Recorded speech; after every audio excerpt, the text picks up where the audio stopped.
Kepala Desa Randegan, Kecamatan Wangon, Banyumas, Jawa Tengah mengeluhkan data bantuan sosial COVID-19 di wilayahnya. Menurutnya ada ketidaksesuaian data di tingkat daerah dengan data dari pemerintah pusat. Semuanya menyanding laptop sehingga tahu betul mana masyarakat yang memang layak, mana yang tidak, mana yang sudah kaya, yang tidak, berapa kakaknya, berapa nikah, apapun data yang kita minta pasti ada. Dan itu anehnya. Apa yang kita usulkan, ibarat kita mau melempar mangga, kita mau baru melempar mangganya sudah jatuh. Kita dimintai data, datanya saja belum dikirimkan, sudah turun data. Dan ini yang terbaru adalah saudara-saudara, kita dimintai data 300 orang. Kita usulkan 300 orang, kita hanya dapat 175 orang. Dan anehnya, yang 175 orang itu pun hanya sekitar 7 orang yang sama yang kita usulkan. Jadi 300 orang itu ternyata hanya 7 orang yang dapat sesuai dengan data, yang lainnya tidak sesuai dengan data. Inilah keanehan data-data di Indonesia.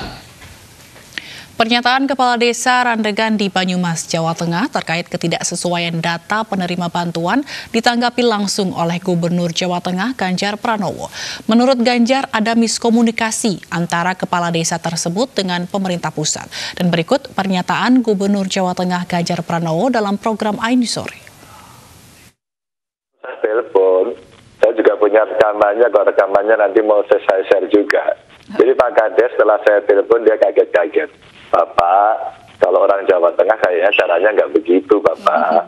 Kalau Anda memang berat, kami bantu. Kalau ada yang tidak sesuai, kami bantu.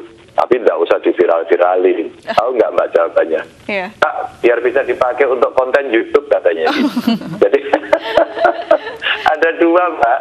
Ada dua kemarin, dua-duanya di Banyumas, terus kemudian Pak Bupati saya minta, ayo dong kita ngobrol, bukan begitu caranya. Kalau caranya begitu, Anda ini sebenarnya sedang tidak sanggup, Anda stres kayaknya ya. Tapi benar Pak, ada kesulitan dalam mendata begitu warga yang terdampak corona? Benar, kan semua sekarang ngaku terdampak, Mbak.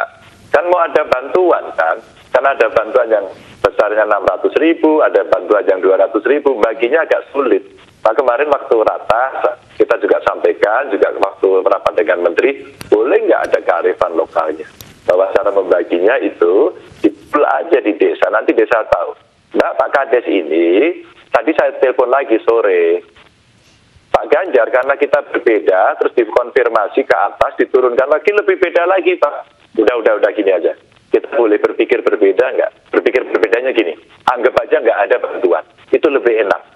Nggak, orang itu tidak berharap bantuan ini datang. Anggap aja itu nggak ada, pengumuman itu nggak ada, terus kita buat lumbung pangan sendiri. Lumbung pangan sendiri diisi, kemudian dibagi dengan warga, membuat dapur umum, karena nilai-nilai itu di desa ada. Kalau kita berpikirnya nanti nunggu bantuan, semua nunggu. Karena nunggu nggak ada yang kerja. Ya, Pak? Kenapa? Sudah mulai dilakukan? Ya, saya buat program namanya Joko Tonggo. Sebenarnya kalau saya boleh close up sedikit di sini, Mbak ya. Ini sampai saya buatkan guidance ini. Guidance ya. Kalau kemudian ini bisa dilihat. Artinya menjaga tetangga begitu ya, Pak ya? Betul, menjaga tetangga tiap RW, Pak. Kita bisa mendata siapa yang kelompok rentan. Mungkin ibu hamil, orang sakit, balita, orang yang memang harus dapat bantuan. Pak Kades ini tadi menarik, Mbak, waktu saya telepon sore.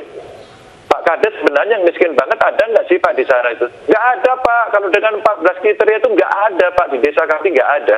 Jadi tapi ya saya nggak enak Pak, semua orang minta.